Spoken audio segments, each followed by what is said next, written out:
Task Force on ESSER to order. Thank you for giving us time this afternoon. It's been a couple of months since we've seen each other. I want to welcome those of you that are participating and also those of you who are observing this on our YouTube channel. You have had the agenda presented to you. If there are no additions to the agenda, a motion to approve would be in order. Chairman Porter, if I could interrupt you for a second. You certainly may. The agenda that was sent out to the task force included ineligible items. There are no ineligible items to present. So that piece of the agenda needs to come off. I apologize for that. That's perfectly all right. And quite frankly, I was very pleased to see that. Thank you.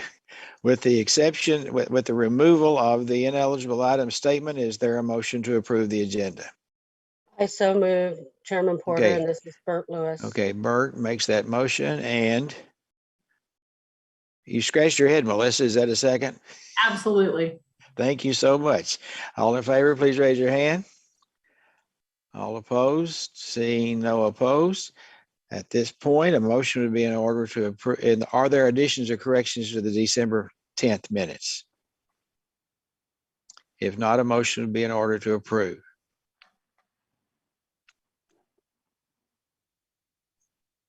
Jason Wimble, I move for approval.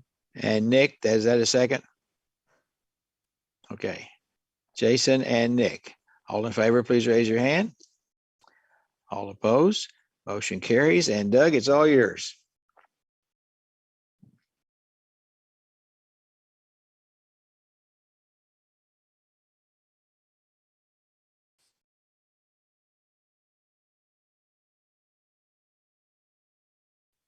Sir, I've got to get everything moved around where I can see it. I'm sharing my screen now, I assume. Yes, we see your screen. Okay, and that should be the PowerPoint then. Yes. Okay. So we're going to start out today with the Sr2 changes. These are the changes to the plans that the 286 that have already been moved through the task force and the state board, and now they're making alterations to those plans. We've got 17 of those, 661 line items and $19.6 million. That's the total for those 17 districts. It results in, they had 15 million previously approved.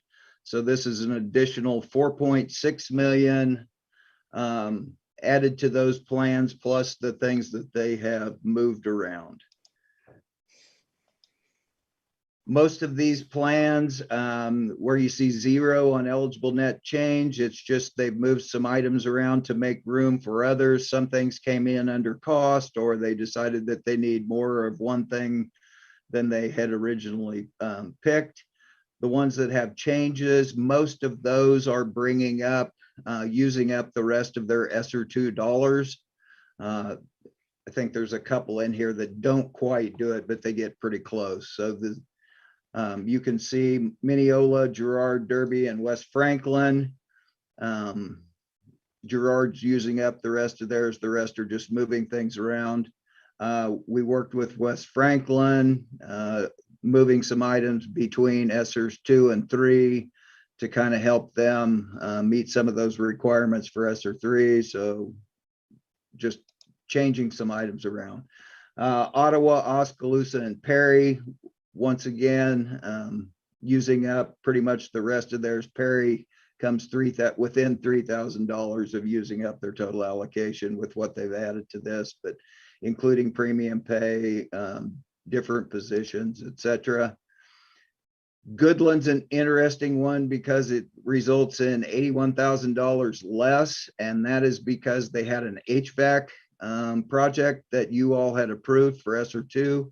They decided to take that project and move the whole thing to ESSER 3, which freed up about $150,000 or somewhere in that range, and they didn't quite use all of that back up. So they actually have $81,000 left in their ESSER 2 now. Chaparral and Vermilion, just moving some things around. Douglas, Lyons, Atchison, Atchison gets them up to using up the rest of theirs. The other two just moving items. Caney and Haviland the same way. Leavenworth, the rest of their ESSER2 plan then is included in there. That'll use all of their funds up. And Liberal gets a little bit closer to using theirs. They've still got about $400,000 left to spend for ESSER2 with the changes they submitted. So as you look at this, this is where we're at now. You all had approved $278.9 million so far. The additional $4.6 million today, if you approve that, is going to leave about $60 million that's unplanned for in ESSER2.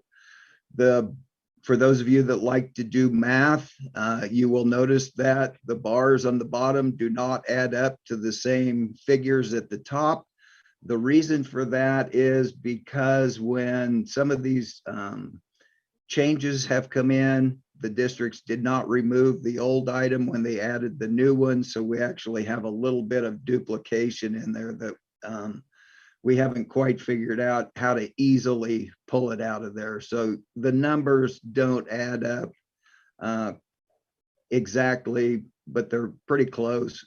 We consider with $300 million, it's kind of a rounding error, but we also, this time we've got the allowable use 16, the other activities, we've got that broken out into A and B, A being the premium pay and then B being the other activities. So you'll notice that second bar, 16A, is the premium pay. And if you add all the gold bars up, we're right at 80% or so for teaching and learning activities. Okay, Doug, at this point, we have a question from Melissa Rooker. Thank you, Mr. Chair. Thank you for that. Doug, the separation of the premium pay, I'm thinking ahead to reporting out on as we track expenditures. Are we able on that side of that ledger sheet to break it down for the purposes of our quarterly reports to be able to call out premium pay that has been spent down? Or is this just something that we can do because we are looking at the overall approved uses? I would have to defer to the people that are actually collecting that information. And I think it would depend on how the districts code it when they file those quarterly reports. If they actually call it out what it is, we probably can. It looks like Dean says we can. I think that will be useful for our reporting, don't you? I think it's critical. Yeah. Okay, great. And I'll say this when we get to the ESSER3, but especially Senator Dietrich is on, I get questioned quite a bit. In fact, when the state board met with legislators a week or so ago, people say, well, teachers aren't getting any more money. Teachers aren't getting any of this money. I call it the urban myth. $45 million of ESSER2's gone to staff and premium pay. There may be a disconnect in that it's called premium pay and not a bonus or something. I don't know. And when you get to ESSER3, you're going to see that number is fairly high given how little ESSER3 dollars have gone out. So I think it's incumbent on all of us, and Melissa brought it up in terms of the quarterly report, that we don't let that narrative continue to go that districts are not spending that money on with teachers and staff, because they are. It's the second largest category next to learning loss in ESSER2. Okay, thank you. I don't see any other questions, so go ahead, Doug. Thank you. So if there are no more, we can move on to ESSER3. And before we start this, Bert has a concern and an observation that she would like to make. Okay. At our last meeting, I asked what kind of documentation and what were we asking for, showing that they did have or the district would have a meaningful conversation that it calls for in the regulations with the stakeholders. In reviewing some of today's, and I will admit I have not made it all the way through, but in reviewing the first 10 or 12 of these, some of the districts that are asking for their full amount have only sent out surveys. Some of those surveys were not to the individuals and did not encompass a meaningful conversation with students, with teachers, with parents, or other stakeholders. So until we get that assurance, I don't feel comfortable discussing this at all, because the regulations say meaningful conversation. It doesn't say send a survey and get 6 out of 26 back. Thank you for your comments, Bert. You lead right into what I was going to lead with, so I guess we'll just go from there. So what we are proposing today is the 29 plans that we are putting forward to you all. These are just the line items that we deem eligible, allowable uses for ESSER 3 funding. We agree with you that many of the narratives do not meet muster yet, but in order to keep the process moving, if you all will approve the line items, we will continue to work with the districts as far as their narratives, their stakeholder engagement, their 20% set-asides, et cetera. If we would have only taken the plans that had both the narrative and the line items correct, we might have 4 today. But in order to keep things moving, we thought it was best to go ahead and let you approve the expenses, and we will continue to make sure that the narratives, the stakeholder engagement, et cetera, gets corrected. Go ahead, Bert. Okay, here's my comment on this, and maybe I am wrong in my thinking, but I know at least one of the applications is submitted supposedly by somebody that doesn't even work in the district anymore and has not worked in the district since June 30th of 2021. So if they can't change the name on the application, I'm sorry, I can't approve or even say okay to this. I want the documentation first, my opinion only. Any other comments or thoughts?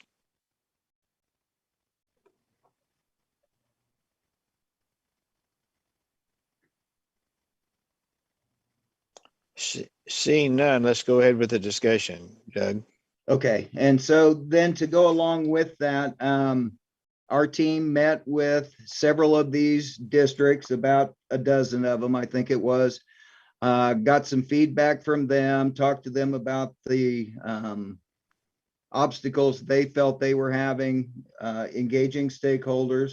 Our team has put together a guidance document to help lead them through that, giving them examples of different organizations that they might be able to contact. Those have been sent out to a few districts for their review and input, and those, once we have all of that put together in the next short time, we'll put that out across the state for everybody to use. But right now it's just kind of a draft that we're getting some feedback on. We've also added into these that most of them have comments. We were finding it hard to find exactly where the 20% set aside was at. Some of them it's pretty easy to tell, but others they get close but aren't there. So just a reminder that that is a requirement that they must do. We have the new authenticated application that we sent out notice this morning about that, or yesterday afternoon, that it is now available for districts to use.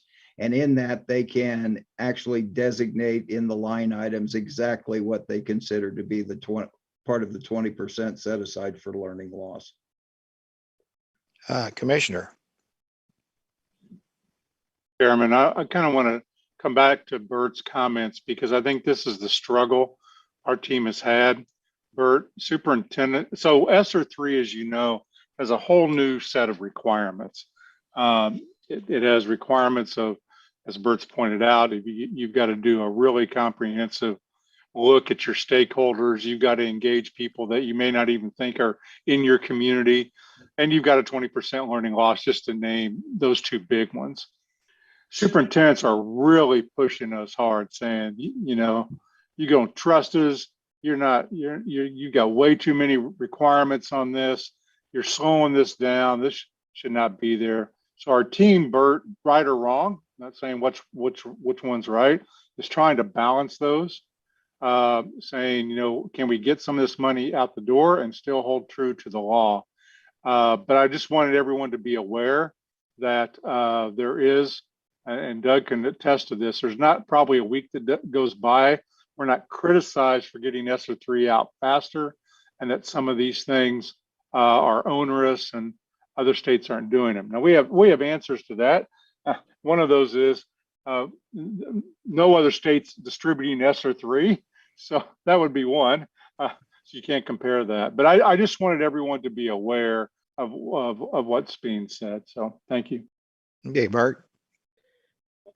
Dr. Watson, thank you for that. And I am sorry if I gave the impression that I do not appreciate the time and comments and the work that the KSDE staff has put into this. I very much appreciate that. But I was appointed to this committee as a teacher in Kansas to look after certain things. And I am sorry, I do trust some individuals. I don't trust superintendents all the time. And just because surveys to students that we got none back, that's not meaningful engagement. And I really have a problem with us wholesale giving all of the ESSER 3 money to some of these districts, and they have nothing to show for it. That's my comment. I please did not mean to take anything away from the State Department. And I understand you're getting bombarded the same as we are with all the things as a teacher we're dealing with in the classroom. So I'm just putting my comment out there. Thank you. And in the chat box, you'll see a comment from Janet Eaton. Janet, did you want to expand on that, or is that good enough? I think that's good enough. I do appreciate what Bert is saying. And I think I know you're caught in between wanting to finance some and push the money out. And at the same time, if a standard is set of what's expected. And there has been a lot of money going out. Okay, thank you. I thought. Doug. So maybe I should move on. I don't know. Bert, we do not disagree with anything you've said, and those are the districts that we expect to redo their plans and keep working on that stakeholder engagement. We agree with you that a survey does not meet the needs of everybody, that talking to your staff member who heads a certain program is not the same as meeting with the families that represent those subgroups or those groups that are called out. We agree with you completely. And that's why also, as you approve these line items, we do have the ability to shut the tap back off if people do not follow through with the requirements that are expected of them. So. Yeah, and I'll have some comments at the end because I also agree with Bert's. So as we move on, we've got 29 plans, 77,000 students, represents $55.5 million. We have 34 more plans that are currently under review that we hope to have in front of you for the March meeting. You'll notice that a lot of the districts today are on the smaller end, the 500 or less. 13 of the 29 are down there. 25 of them are less than 1 to 3,000. So a lot of the smaller districts are included in this. And as Bert pointed out, 22 of them are using up most of their money in their plans. Breakdown of the allocations again. Range runs from 82,000, which is Wescan, and that is their whole allocation, through Olathe at 18 million. That's also all of their allocation. And then the per pupil spending, Rose Hill, 201. That's only 26% of their ESSER 3 allocation, up through Woodson, 2470 per head. So items at the bottom, the teaching and learning, the gold bars, once again, most of the money is going towards that. A lot of it in premium pay in this first round.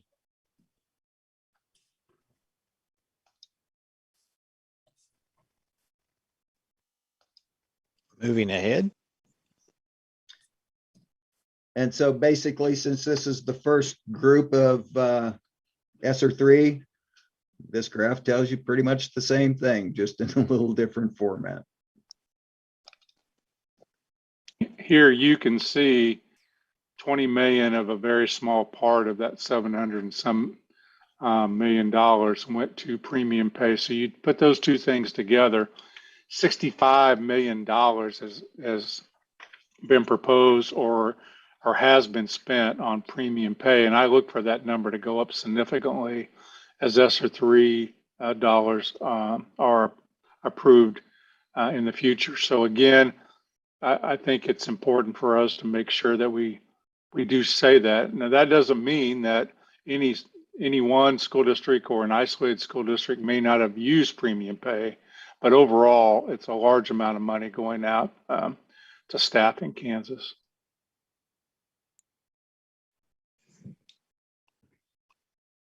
Okay, well, there's a comment in the box.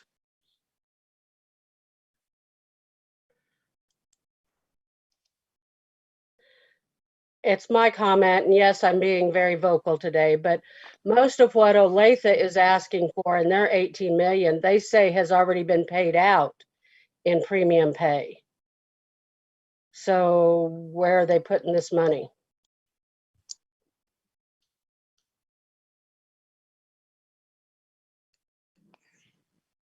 Can anybody answer that? I'm guessing I don't quite understand the question. If I looked at the application correctly in Olathe specifically, they are asking for premium pay, some of their money as premium pay, but it says paid July 2021 or paid December or November 2021. Well, if they've already paid that money out, what are they going to do with this money if we give it back to them? It goes back into their general fund because they're reimbursing themselves for money that ESSER would pay for. And so you have to spend the money first before you can ask for it. And we have told districts if they think they have line items that we have approved in the past, they can go ahead and spend the money and then reimburse themselves later on. Does that end? Is that where you're Yes, going? thank you, Doug. Frank. Actually, I was going to say it's basically the same thing Doug did, that basically they've taken the risk that it's going to be approved, and they've already spent the money that they will probably need later in the year to pay for other things that they're already obligated to. Yeah, but you have to spend the money before we send it to you, right? Yes. So it's always in the rears. Any other questions or comments? And I just might make a comment that they can't get the money ahead of time. It has to come after the fact, just the same way that we cannot draw the money down until we have a place to go with it. So there seems to be some hint that we're getting interest off $800 million. We are not. We don't draw it down until we can give it to somebody else. We do it the same way as the districts have to. Brenda. Yes, thank you. So Doug, I just want to make sure I understand this. What is the risk then to the district if they expend these dollars in advance of receiving them through the application process? That seems a bit risky to me. If they have been paying attention to what we've approved through ESSER 2, they know what kind of items are allowable. and are still submitting those types of things, then there shouldn't be a big risk. The risk is if they start pushing the envelope on things that are kind of in a gray area, that could be deemed not allowable. That would be the risk. Then they would be on the hook for that and couldn't use these dollars for whatever that expense might be. So I think, if I may, I think that's important that we remember that, you know, if these are the expenditures that have been approved in the past and there's very little risk to that, but just because somebody expends dollars and then we come back and say we don't approve that expenditure, that's a difficult thing to do to a district, but I think we have the responsibility to make sure that everything that we approve meets the requirements, correct? Correct. Thank you. And based on what we both used to do for a living, Brenda, everything we do is a risk. Yeah. Going ahead. Have I missed any questions? I don't think so. Anything else? Okay, Doug. So that's all I have for you. It's all in your hands now. I'm going to go back to the concern that Bert addressed. How can we be assured that if we approve this today, that the engagement requirements and the 20% set aside, those sorts of things, are adhered to? I think because we have the same concerns, we will continue to badger the districts until it is correct. I mean, I guess you'll have to trust us to do that piece of it. And like I said, we can turn the switch off tomorrow and they won't be able to draw any money down until it is corrected. Okay, Frank, you have a proposal? I do too, but I'm guessing it'll be about the same, so go ahead. Well, my first was, let's separate out the two and talk about a motion for the Sr2 ones, because I don't think there's I don't know if you're ready for it, but to do those, and then we could kind of do more of a provisional approval of the Sr3s that could put some things in place that we would be getting back the report that everything has been done the way it's supposed to be done. So is that your motion to approve Sr2? So I would move at this time that we approve the Sr2 changes as discussed. Is there a second? Bergsma, second. Okay, thank you. Any further discussion on Sr2? If not, I can't see everybody, but I assume Michaela can. All in favor, please raise your hand. All opposed? Motion carries. And now we'll have a discussion on Sr3.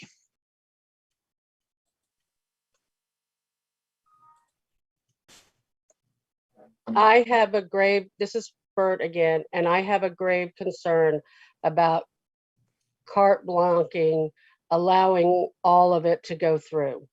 I've stated my reasons, but I'm still very concerned. Okay, I know Mike, it's not I'm what sorry. was intended. Okay, thank you. Mike? Thank you, Chairman. I think some of the concerns here with superintendents will be much improved once we see a model that's acceptable with some of these stakeholder inputs and what that needs to look like, because every district's a little different and superintendents are trying to figure out how to put that together. So when we see a good model, we need to star that good model and so that some of these people out in the field have something to work with. Okay, thank you for your comment, Mike.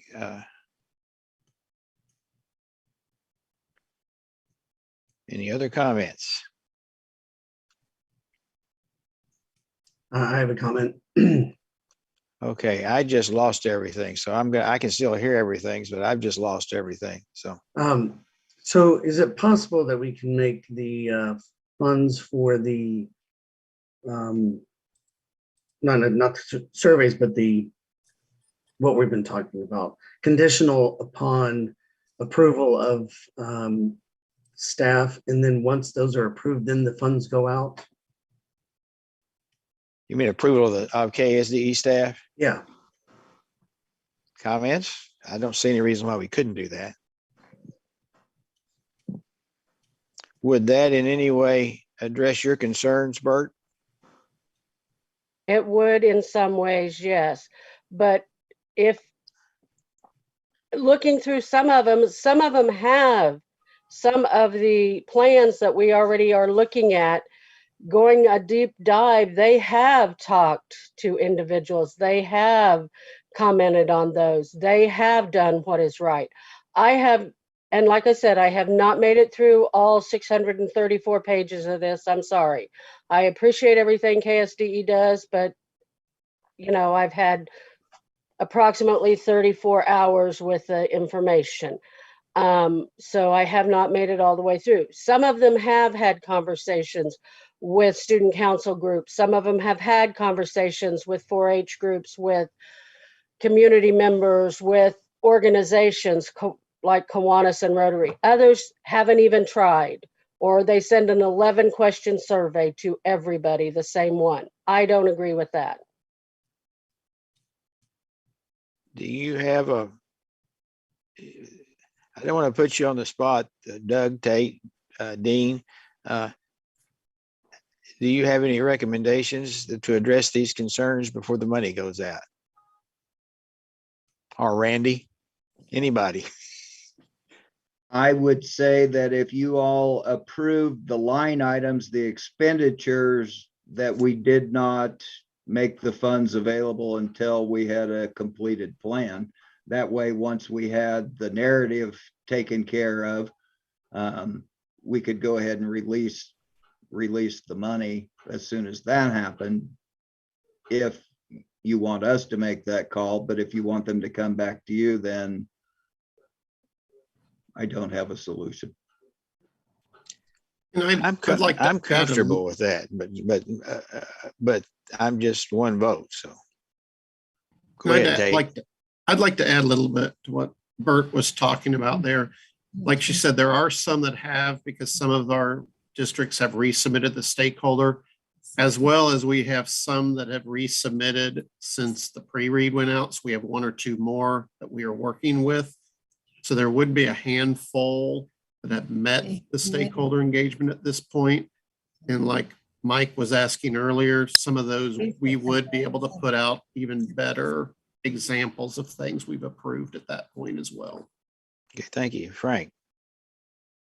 I guess to a little bit to that point, does anybody have any concerns? This could include staff, of any of the expenditures that are listed.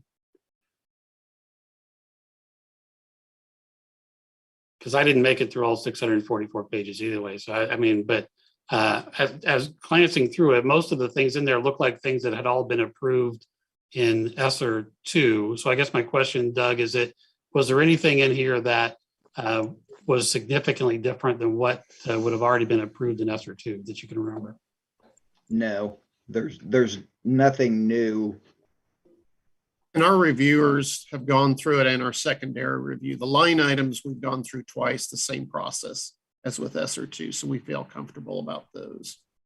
Yeah, so apparently the answer to your question, Frank, is no, there's no concern with individual line items. Melissa.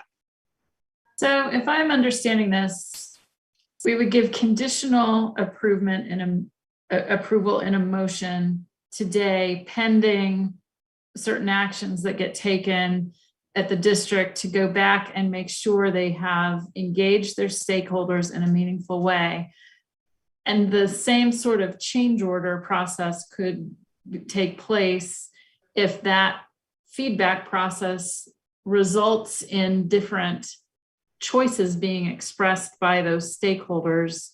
So the point of a conditional approval is the assurance that no money would be drawn down without the final assurances being provided that the process took place as intended. Is that the point of a conditional approval? That sounds like the good explanation to me. that makes sense. Yeah. But it's the will of this group. Okay. My I next- didn't understand the question, Bert. Well, is a narrative that we get from the district the same as them actually doing the work, is my question.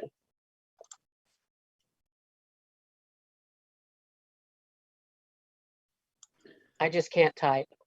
So when the districts are audited, they will need to provide the documentation that shows that they actually did what they said they did.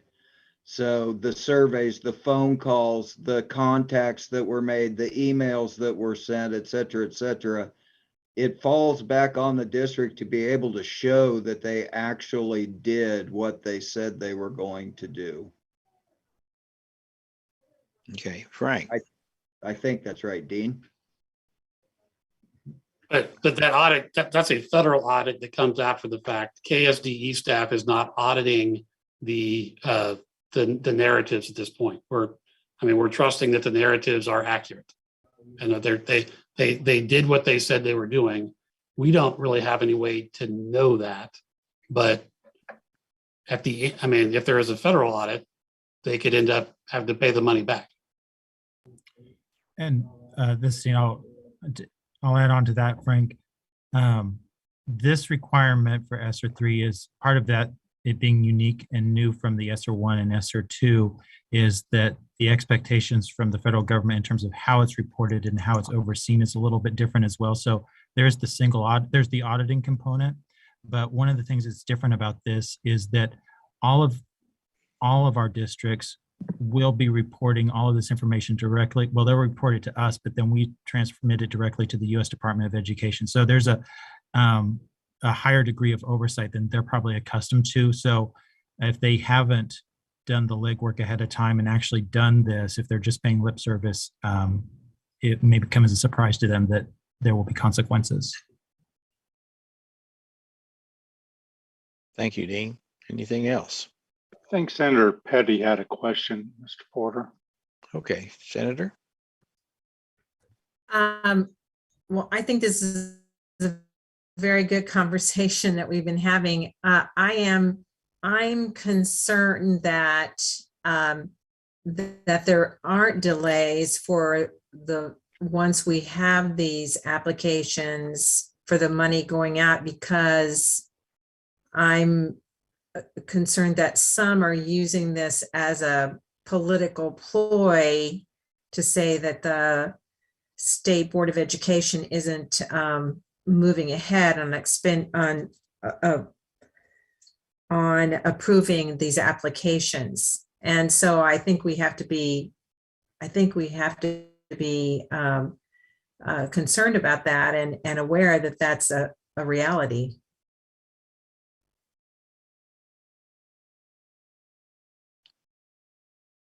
And I appreciate that comment. I was in a meeting with some legislators the other day that just simply said no money had gone out to teachers, which we've seen that there's at least $65 million, that has. So that's a good point too. I would suggest, since it's been pointed out that some of the things that we're being asked to approve today have done all the engagement. I would suggest that, and I know that not everybody will agree with this, and that's okay, but that we do, that we approve these conditionally, and that the money is available whenever the requirements are met. So we don't have to come back and do this again. And so if they do that 3 days from today, we don't have to wait another month. But I'm not making any motions. Mr. Chair, this is Melissa. I would make that motion. Okay. Is there a second? I'll second it, Senator Petty. Okay, thank you very much. And now we'll need to see everybody.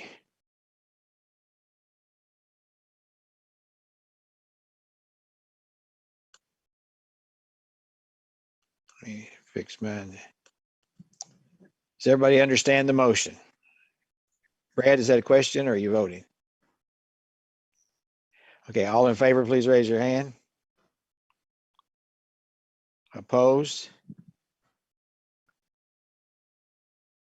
Did you get everything, Michaela?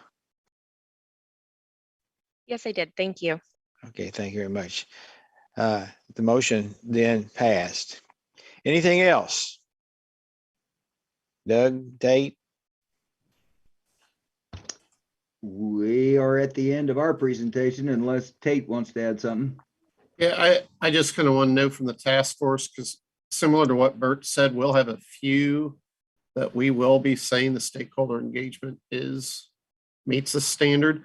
So is there any type of update the task force would like during the next month as we approve some of these stakeholder engagements? Any type of updates? It would be nice to have a report that they actually did what we asked them to do, because we are under, I know that people think that we are taking too long to do this.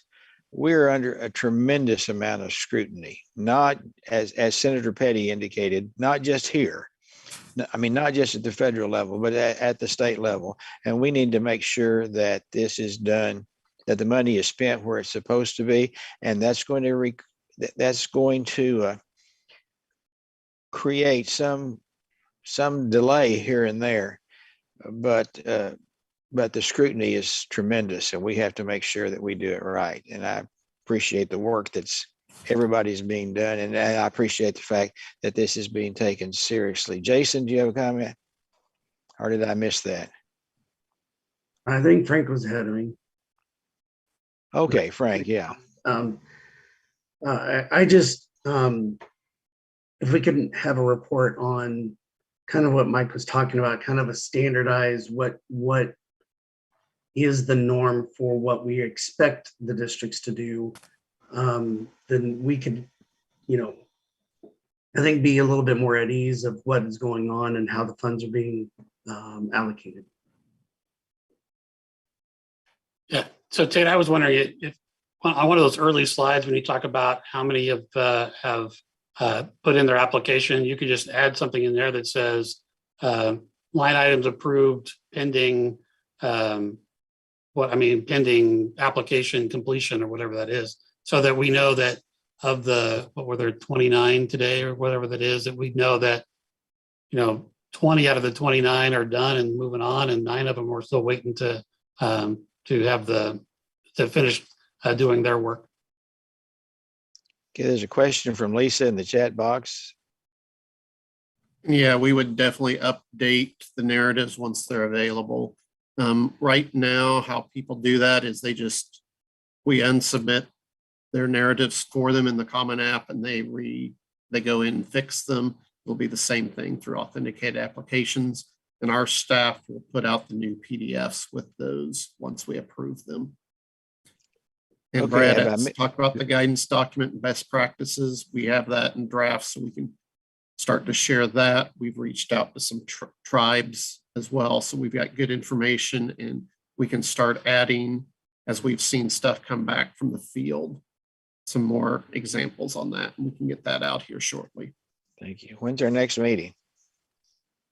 It would probably be March the 4th is the next scheduled meeting. Thank you very much. Anything else for the good of the cause? Thank you very much for your time. Randy, did you have any follow-up? No, I don't think so, Mr. Chair. Okay, thank you very much. Have a good weekend, and we are adjourned. Good weekend.